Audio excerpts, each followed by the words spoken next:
rapport, same location, money. This is what I mean. What is a self-liquidating offer? Stripe has banned RSC's account.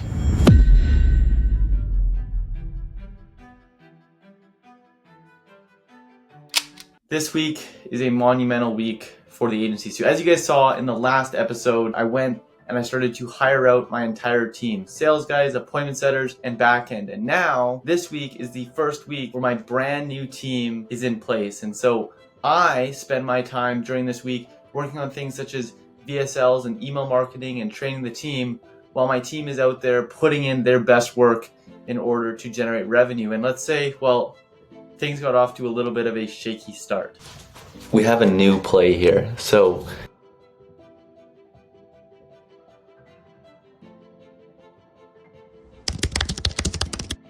to be completely transparent, kind of what we do as a company, so we actually work with licensed brokers, right? And what we do is we help them bring in new leads. In terms of learning and getting through broker resources, definitely I would check out YouTube, right? Like I'm your guest today, and I'll hopefully speak with you in the future. All right, you too. Thank you. Bye-bye. Bye.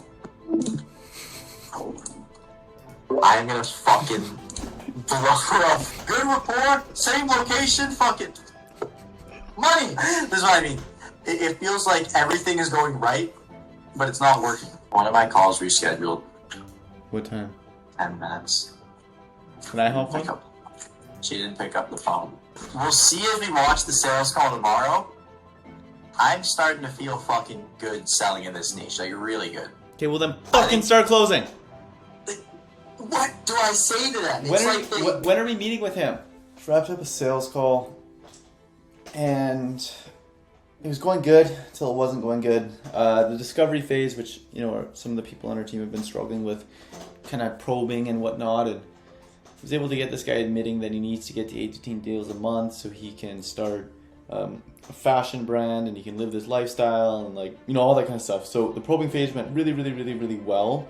And then I went through the pitch, and it was okay. I mean, he really quietened down during the pitch, which is really not a good sign, especially considering how talkative he was during the discovery phase. And then also with that, every time I asked him, does everything sound okay? He was like, yes, this looks good, yes, this looks good. And then right at the end, it's, I'm speaking with this other company and da-da-da-da-da, and I was like, fuck. And then I said, okay, well, I hit him with the proper objection handle of okay, yeah, that's not a problem, I'll let you think about it. Just so I know, when could I expect you to get back to me? He told me the date, and I said, okay, well, I can pull up my calendar, and we can see if we have any time to pencil you in for them. And then we penciled them in, and then I said, well, before I let you go, what is it that you need to think about just so I can better prepare myself? And he's like, nothing. And I'm like, what do you mean? And he's like, yeah, no, you've given me all the information I need. I just want to hear all these other companies before I make a decision. And I was like, oh, fuck. I just wanted to call and say I miss you. Oh, yeah. Have you gotten closers from Matthew Melman? Matthew Melman? No. Fuck? Why? Because he said he did give you guys closers. No, he did, but we didn't hire them because we don't need them. Not because they were donkeys. Well, some of them were donkeys. Okay. And so the ones that you spoke to were donkeys? I mean, honestly, I didn't speak to them. They reached out to me, I just didn't reply, but then I spoke to a lot of them. Okay. We've probably 20 closer interviews into this fucking ordeal and we're struggling. That noise is never fucking good.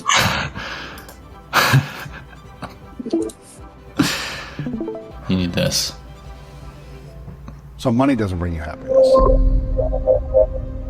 It's never made. I would fucking care to argue.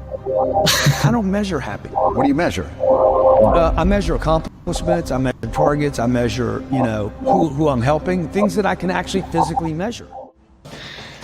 So, if you guys watching this are thinking that this was scripted, this entire 0 to 100K docu-series is just a script, we're not actually doing it, I would believe you. I mean, how, like, the stuff that is beginning to happen and the challenges that we are beginning to face seem made up. So obviously sales has sucked. We haven't closed for shit in the last 2 weeks. And we finally felt like we were on the verge of figuring it out. But just every single time we get to the final stretch, something flat out ridiculous happens. So Alex had a call that he absolutely crushed. The person was like, I have been speaking to marketing companies for 8 months. You guys are the best I've ever seen. You guys' pitch was the best I've ever seen. I love everything you guys are doing, and I want to move forward with you. And Alex is like, okay, well, let's get going. And she's like, okay, but I actually just came out of a coma, and for the next 2 weeks, I might go back into a coma. So I want to wait until I know I'm not going back into a coma to move forward. And I'm just like, you can't make these objections up. Like how do you handle that objection? If you know how to handle that objection, I would love to have you guys leave a comment as to how you would handle that objection. And to make matters worse, check this out. Stripe has banned RSC's account. Yes, you heard that right. Stripe has banned RSC's account. And as you can see here, they're closing our Stripe account. They're closing our Stripe account because they think that we are a predatory business. So literally, our income is now zero. Now obviously I'm going to battle Stripe and I'm going to get my account back. The reason why this happened in the first place is because we basically hosted our website on Webflow, and then we made this domain switch from Webflow to Go High Level Websites, and that like triggered Stripe. And then they like, because our Go High Level website was like just a landing page and that was like all we had, they like decided that they would flag our account, and then I like submitted all the information and they're like, nope, you guys are predators, so I'm gonna ban your account. So I can't take anything from the Stripe account, we can't process any payments for RSC. And so I have to, well, fight with Stripe, and then also create a new account because there's a lot of people that are on like subscription there. And like, this shit seems made up. Like, it actually seems made up at this point. I don't know what to do. We have a new game. We have a bit of a pivoting game plan. So obviously sales is our biggest bottleneck, and we can't close for fucking shit right now. And so what we're doing is we're going to turn Alex into a full-time closer, and I'm going to fully take over the company on the back end. So my job is going to be just relentless work of operations, running the sales team, running the setting team, running the back end team, making sure our clients get results, running the back, like, I'm going to run the entire company, and Alex is going to lock himself in his room, becoming the best salesperson on the planet. And I'm going to make sure that Alex hears nothing but positive news, nothing but sunshine and rainbows. And I'm going to motivate the shit out of the kid to close like no tomorrow. And so what I'm going to do now is I'm going to really map out like everything that needs to be done on a day-to-day basis, and then create a plan as to how I can make sure that this gets done to a T, so we hit all our inputs, so we hit our KPIs without relying on Alex, so Alex can dedicate all of his physical and mental energy into closing deals.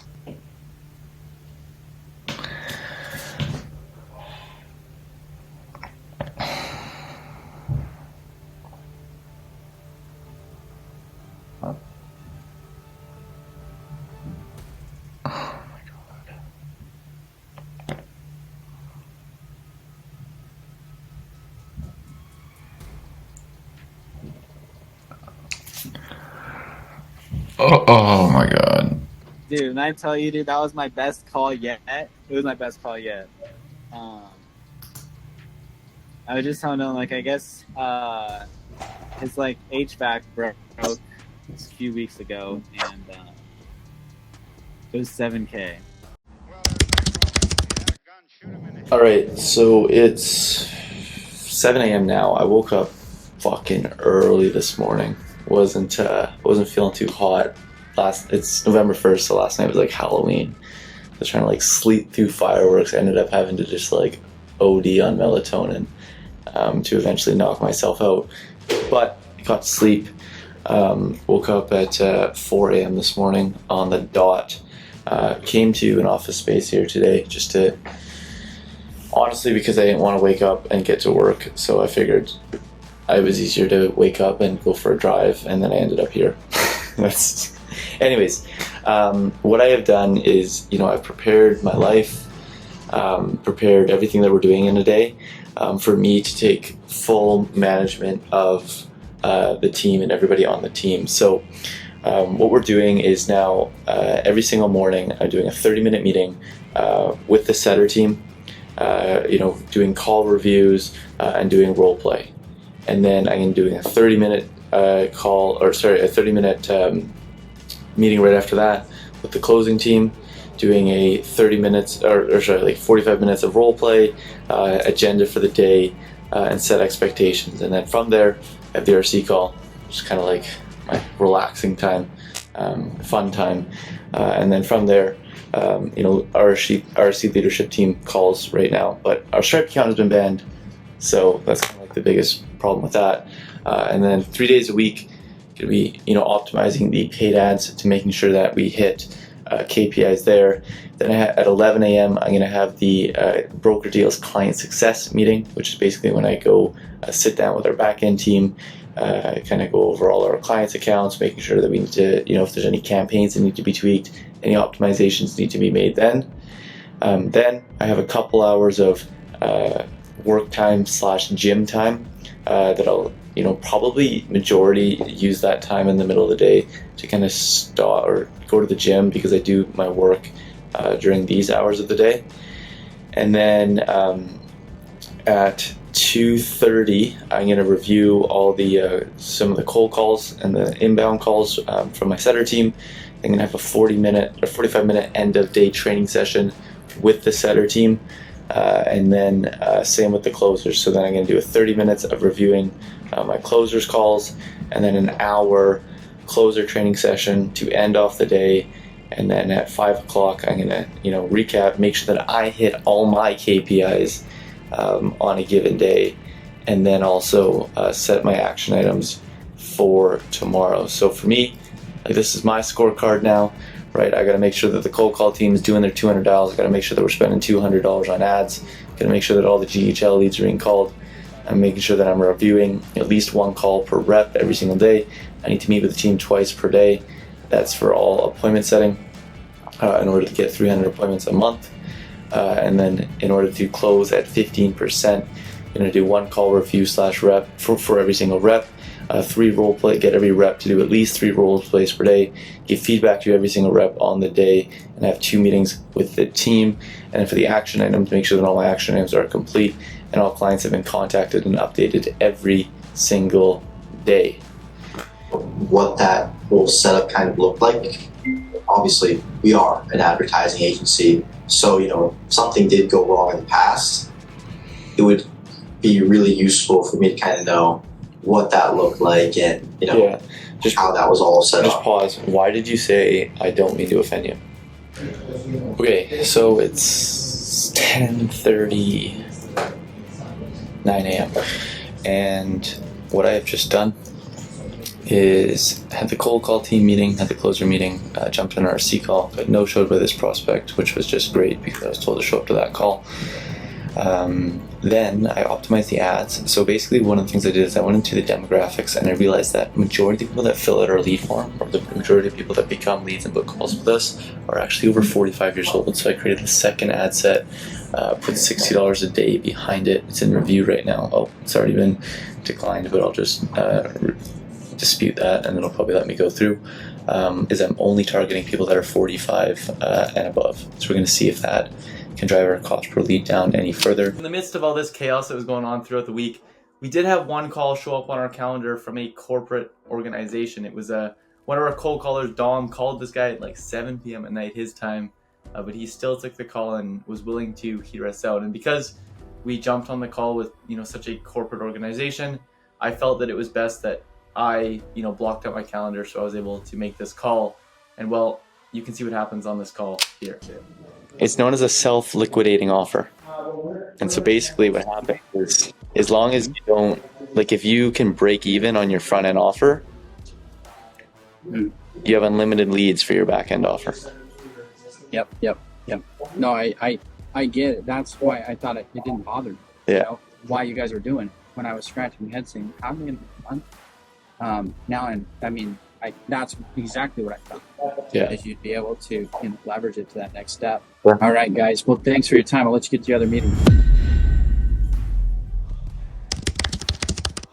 Earlier in the week, one of my newer closers named Omar jumped on the call with a prospect, but because it was one of his very first calls that he ever took, there was still a lot of the process that he didn't fully understand, because just like myself, he's jumping into the deep end and figuring out as he goes along. And so because of that, so in this call, you can see here, I jump on, I kind of calm the prospect down, and then ultimately guide her into, well, you'll see what happens. I wanted to take a little bit of time out of my day here to sit down with you and see if, like, I'm not even sure, like, I understand that you're newer into the space.